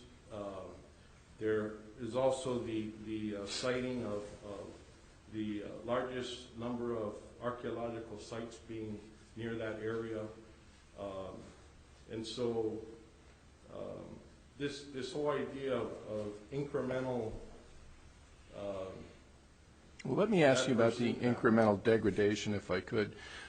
How do you address the idea that the mountain has become so degraded that its cultural significance has been impacted so significantly that there isn't enough culture left that there would be a significant impact from the telescope? There's certainly, and the petitioners are those who are trying to practice their cultural practices. These are the types of things that need to be corrected to be in line with 183C1. You got this mess on Mauna Kea, as I stated earlier. It was a subject of state audits about the mess up there, the governor's comments that we need to be better stewards of Mauna Kea. And those types of remedial efforts need to be made, and with that, then we would submit when it is less than substantial and adverse, if it ever becomes such, with decommissioning and removal of the telescopes. Then it may become an issue for consideration, but at this point it's not, and we shouldn't continue to degrade. Otherwise it'll never end. We'll have 13, 14, 15, 16, 17, 20, 25 telescopes up there with the same argument. Thank you. Anything further, Mr. Werdeman? No, All right. I'd like to thank our attorneys, Mr. Werdeman, Mr. Hanlon, and Mrs. China for their presentations here today. Also, I'd like to thank our audience for your attentiveness and respect for the process during this very long hearing this morning. The court will take this matter under advisement.